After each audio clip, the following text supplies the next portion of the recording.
في افلام بعد ما بتخلصها بتسيبك وانت في اسئله كتيره جدا في دماغك، فخليني اختصر عليك الطريق واسالك: هل في مره وقفت مع نفسك وقلت انا لو ما كنتش عملت قرار معين او في حاجه ما كانتش حصلت ليك كان زمان بقت حياتك مختلفه تماما؟ زي مثلا صدمه طفوله اثرت على شخصيتك طول حياتك، او قرار انت شايفه غلط، او ممكن تكون حاجه اساسا انت مالكش يد فيها، انت بس كل اللي عملته ان انت كنت موجود في الوقت الغلط والمكان الغلط. وبما ان انت انسان فاكيد حصلت معاك حاجه من دول، ودوت اللي احنا جايين نناقشه مع الفيلم الايقوني ميستيك ريفر. بنبدا مع 3 اطفال بيلعبوا في الشارع بالكوره لحد ما الكوره بتضيع منهم في المجاري. جيمي ده بقى القوي والمتمرد اللي فيهم، بيشوف حته في الطريق الاسمنت اللي فيها لسه ما نشفش، فبيقول لهم تعالوا نكتب عليها اسامينا. الاتنين في الاول بيكونوا مترددين لكن بعدها بيوافقوا. شون بيكتب اسمه لحد ما جه الدور على ديف، ولسه قبل ما يخلص كتابه اسمه بيظهر راجل غريب وبيزعق ليهم وبيدعي ان هو من الشرطه. بيسالهم انتوا ساكنين فين؟ فجيمي وشون بيقولوا له ان احنا ساكنين هنا في المنطقه، لكن ديف قال له انا بيتي بعيد عنهم شويه. فقال له بقى تعالى انا هوديك لاهلك واقول لهم اللي انت عملته. انت بقى هنا المفروض تستغرب، طب ما الاتنين التانيين بيتهم جنبك اهوت، اشمعنى اخترت البعيد اللي فيهم؟ لكن هنعرف السبب دلوقتي. الراجل الغريب دوت ما طلعش من البوليس ولا حاجه، ولكنه خطف ديف واعتدى عليه في قبو المنزل بتاعه، لحد ما في مره بعد 4 ايام ديف عرف ان هو يهرب منه ويرجع لبيته. ولكن بسبب الموقف دوت حصل له صدمه نفسيه شديده جدا هتاثر على حياته كلها. تعالى بقى معانا نروح للمستقبل مع ديف بعد ما كبر واتجوز وكمان بقى عنده ابن. وفي مره بيمرنوا على لعب البيسبول وبيفضلوا ماشيين في الطريق لحد ما بيوصلوا للمكان اللي التلاتة زمان كانوا بيلعبوا فيه وهم صغيرين، لحد ما بيفتكر الموقف اللي حصل له فبيتأثر نفسيا وبيمشي. بعدها ننتقل لجيمي اللي بقى عنده سوبر ماركت. بتدخل عليه بنته وبتقول له ان هي هتخرج بالليل مع صاحباتها، فبيقول لها طب ما تتأخريش. بتطلع بنته من المحل وبيظهر براندون ليها اللي بيحبوا بعض جدا وبيفكرها بميعادهم سوا بكره. ننتقل بقى لشون اللي بقى ظابط ومراته هجرته من 6 شهور، لكن كل فتره بتتصل بيه لكنها ما بتنطقش باي حرف، وبتكتفي ان هي ترفع سماعه التليفون وما بتقولش اي حاجه. تعالى بقى نروح بالليل مع ديف وهو قاعد في الحانه، وبتدخل بنت جيمي عليه المكان وديف بياخد باله منها. بعدها بنشوف ديف وهو مروح البيت الساعه 3 ونص وبيكون في دم مغرق هدومه وفي جروح خطيره على ايده وعلى بطنه. مراته اول ما بتشوفه بتتصدم وبتقول له ايه اللي حصل ليك؟ فبيقول لها انا عملت حاجه وحشه جدا، حاجه شنيعه، وبيقول لها ان في لص هاجم عليا فضربته فقام طعني بالسكينه. فقالت له طب تعالى نروح الاول المستشفى، لكنه بيرفض. فبتقعد هي تضمد جروحه وبيحكي لها اللي حصل بالتفصيل، وبيقول لها ان في حرامي اتهجم عليه فوهو بيهرب منه الحرامي طعنه. قالت له لحظه واحده، انت قلت ان انت ضربت الحرامي الاول بعدها طعنك بالسكينه. فبيقول لها يعني انت شايفه ان ده وقته؟ سيبيني اكمل كلامي. بعدها بيقول لها انا فقدت صوابي وممكن جدا اكون قتلته. في صباح اليوم التالي بيتصل شابين صغيرين بالبوليس وبيقولوا لهم ان في عربيه مليانه دم موجوده على الطريق. نروح بعدها لجيمي اللي بيصحى من النوم وبيعرف ان بنته لسه ما روحتش البيت. بيروح المحل وبيعرف برضه ان هي لسه ما ظهرتش، مع ان النهارده هتروح مع اخواتها الكنيسه لمناسبه خاصه. شون والمحقق بارز بيوصلوا لمكان العربيه، وشون بيعرف ان العربيه بتاعت بنت صديقه القديم جيمي، لكن لحد دلوقتي ما فيش اي جثه ظهرت. بنعرف بعدها ان الثلاثه ما عادوش اصدقاء زي زمان. جيمي بيروح مع الاسره الكنيسه وبيزعل جدا ان بنته لسه ما جاتش، لكن وهو خارج بيشوف في بوليس كتير في المنطقه، فبدافع الفضول بيروح علشان يشوف في ايه اللي بيحصل، لحد ما بياخد باله ان العربيه اللي بيحققوا فيها تكون عربيه بنته. فبسرعه بيقتحم مكان التحقيق. وعاوزك تاخد بالك ان هو هنا لحد دلوقتي ما انفعلش اطلاقا او حتى توتر، انما بيتعامل مع الموقف بمنتهى الثبات وبيطلب من رجالته ان هم يروحوا يسالوا صاحبه بنته عنها. نشوف بقى بعدها شون وهو بيتبلغ ان هم لقوا جثه في الغابه، فبيطلب منهم ان هم ما يخلوش جيمي يجي وراهم. بيروح شون وبيبص على الجثه وفعلا بتطلع بنت جيمي. وشون مش بيفكر هنا غير في حاجه واحده بس: انا هقول ايه لابوها؟ ازاي هبلغه ان هو فقد كمان فرد من اسرته عزيز عليه؟ جيمي والرجاله بتوعه بيقتحموا المكان وجيمي بيفضل يكرر جمله واحده: اس شي ان زير؟ جاوبني يا شون، بنتي هي اللي هناك. وشون ما بيردش عليه. فأدرك ساعتها جيمي إن هي فعلا بنته، وبنشوف انهيار مؤثر جدا لأب فقد بنته. والصراحة دوت كان بالنسبة لي واحد من أفضل الأداءات التمثيلية لممثل، إن ما كانش يعني أفضلهم. بيجسد فقدان الشخص لفرد عزيز عليه من أسرته. وبعد ما بيتعرف جيمي هو ومراته على بنتهم في المشرحة، بيروحوا مع المحقق شون والمحقق بارز المطعم علشان ياخدوا منهم معلومات للتحقيق. وفي اللحظة ديت جيمي بيسأل شون سؤال مهم جدا وبيقول له: هل فكرت مرة إن في قرار واحد، قرار بسيط تافه كان ممكن يغير حياتك للابد، وبيقول له مثال بام هتلر ان هي كانت في الاصل هتجي حملها ولكن غيرت رايها، وطبعا يعني غيرت مصير العالم كله في اخر لحظه. وبيقول له بمعنى لو فرضا انا اللي كنت ركبت العربيه مكان ديف زمان، كان زمان انا اللي حصل لي انهيار نفسي وشخصيتي هتكون ضعيفه ومش هكون واثق في نفسي كفايه علشان اتعرف على ام كيتي اللي هتبقى بنته، لانها كانت امراه جميله جدا. فساعتها كيتي ما كانتش هتتولد من الاساس علشان تتقتل. وهنا شون مش بيبقى عارف يرد عليه يقول له ايه، فبيكملوا بعدها التحقيق. بعدها المحقق بارز بيسال شون عن حوار العربيه، فبيقول له اللي حصل. بعدها بنروح لمركز الشرطه وهما بيناقشوا القضيه، والمشهد دوت بيفكرني باللي بيحصل معاه في الجامعه، كل واحد بيطلع يقول اراءه واستنتاجاته عن القضيه. ولما جه الدور على شون قال له ما تقلقش هنحلها ان شاء الله. بعدها بيروح الاتنين علشان يحققوا مع ست عجوزه ساكنه جنب المكان بتاع الحادثه، فبتقول لهم ان هي سمعت الضحيه وهي بتقول للمجرم مرحبا. فالاتنين من هنا استنتجوا ان هي كده تعرف المجرم وان هو مش شخص غريب عنها. وبعدها بيروحوا لصاحبتها وبنعرف ان هي كانت بتخطط ان هي تبدا حياه جديده مع براندون ويروحوا يعيشوا في مدينه جديده. بعدها بنشوف جيمي وهو قاعد مع ديف وبيساله ايه اللي حصل لايدك، فبنشوف ديف وهو بيكذب وبيقول له ان في اريكه خبطت في ايده وهو بيشيلها. بعدها بيفضل جيمي يفضفض مع ديف عن حب لبنته، قد ايه هو متضايق انه حتى مش عارف يعيط على بنته. فديف هنا قال له انت بتعيط دلوقتي. بيروح شون وبارز لبراندون اللي بيتصدم اول ما بيعرف ان هي ماتت، وبيفضل يعيط وهو مش مستوعب اللي حصل، وبيسالوه شويه اسئله. بعدها بيدخل اخوه اللي فقد النطق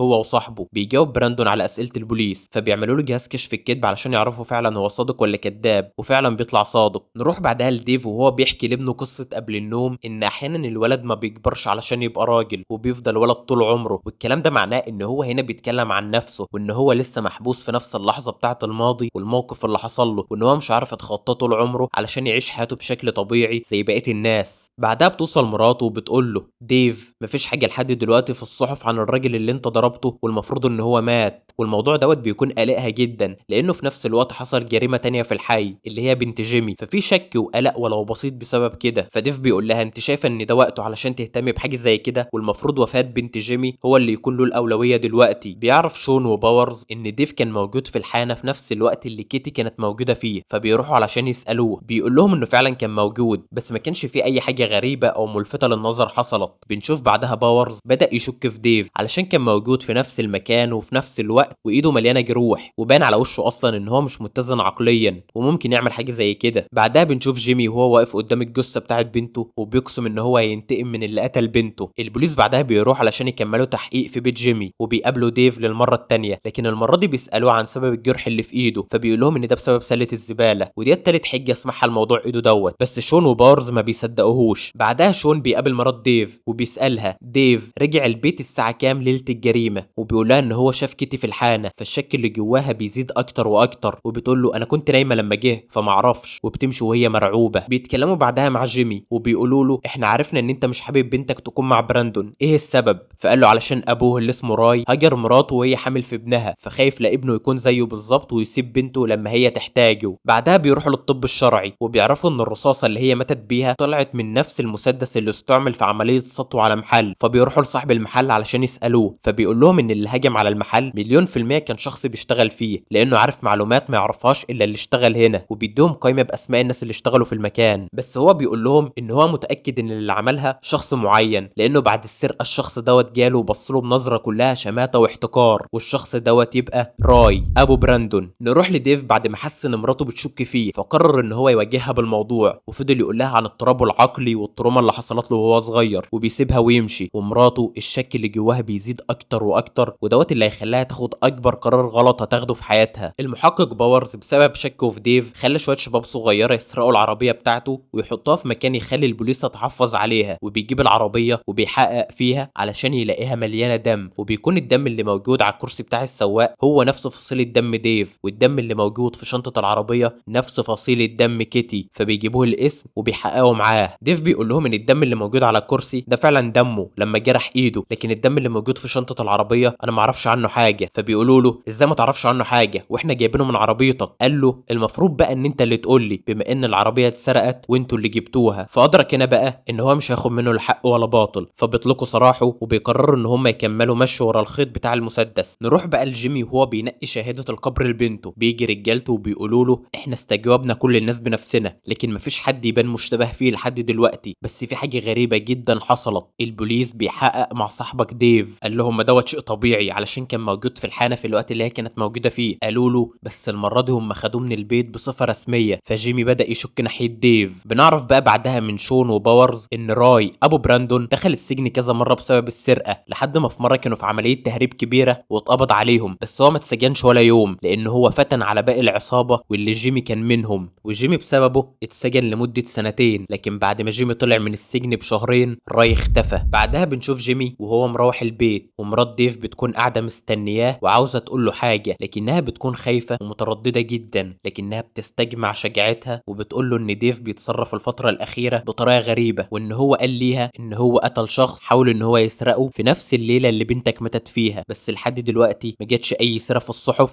او الاخبار. فجيمي فهم هي عاوزه تقول له ايه وقال لها بتردد وهو نفسه خايف من اجابتها، انت تعتقدي ان ديف هو اللي قتل بنتي؟ قالت له ايوه. بعدها نروح للبوليس وهما بيحققوا تاني مع براندون وبيسالوه هل ابوك كان عنده مسدس؟ قال لهم لا. فضلوا يكرروا السؤال والاجابه واحده، لا ما كانش عنده اي مسدسات. وبيقول لهم ان ابوه اساسا سابهم وهو عنده 6 سنين، لكن كل شهر بيبعت لهم $500، والكلام دوت بيتكرر بقاله 13 سنه. ركز بقى معاه من هنا علشان الامور هتبدا ان هي تنكشف. بيسمع شون وباورز تسجيل المكالمه بتاع الشخص اللي طلب البوليس لما لقى العربيه. ما بيهتموش بالكلام ده في الاول، لكن شون بياخد باله لما الضابط اللي رد على الشخص دوت قال له ايه الاسم، فالواد قال للواحد تاني هو عاوز اسمها، فالضابط قال له لا انا بسالك عن اسمك انت، تعالى بقى افهمك الكلام ده معناه ايه. هو هنا الشخص اللي بلغ المفروض ان هو بلغ عن العربيه، فده معناه ان هو شاف العربيه ما شافش الجثه، والا كان بلغ عن الجثه نفسها. بس هنا الضابط لما ساله قال له هو بيسال عن اسمها، فكده هو شاف الجثه وعارف كمان ان هي واحده. تعالى بقى نروح لرجاله جيمي وهم بياخدوا ديف وبيعزموه على مشروب وبيفضلوا يتكلموا سوا لحد ما جيمي بيوصل. ديف بيتوتر، بعد شويه بيطلع من المطعم وبيطلعوا وراه وبيكونوا عند نهر ميستيك ريفر. في نفس الوقت براندون بيروح البيت وبيفضل يدور في الاماكن السريه اللي موجوده فيه لحد ما بيلاقي مسدس اللي البوليس كان بيتكلم عنه، فبيتصدم، فبيفضل قاعد لحد ما اخوه وصاحبه بيوصلوا البيت. نروح لجيمي وهو بيقول لديف عن صاحبه راي اللي هو ابو براندون اللي هو شبيه وبسببه دخل السجن سنتين، وبسبب كده ما كانش جنب مراته الاولانيه في اخر ايامها، ولما خرج من السجن جابوا لنفس المكان اللي هم واقفين فيه دلوقتي وقتله. فديف بيخاف جدا وبيتوتر وبيقول له لو انت مفكر ان انا اللي قتلت بنتك فده ما حصلش، انا فعلا قتلت بس ما كانتش بنتك، اللي قتلته دوت كان شخص شرير بيعتدي على طفل. فقال له طب انت ليه ما قلتش لمراتك الكلام دوت ادام انت ما عملتش حاجه غلط؟ قال له علشان ما بقاش زيه وما عرفتش الصراحه ان انا اقول لها. فجيمي بيكدبه وبيقول له لو انت اعترفت ان انت اللي قتلت بنتي انا هسامحك ومش هعمل لك اي حاجه، وكل اللي هعمله ان انا هخلي البوليس يقبض عليك. وبيفضل جيمي يكرر الجمله. بعدها بنلاقي بشكل غريب جدا ان ديف بيعترف وبيقول له ايوه انا اللي قتلتها. فجيمي بمنتهى الاستغراب بيقول له ايه السبب اللي خلاك تعمل كده؟ فقال له علشان انا شفت فيها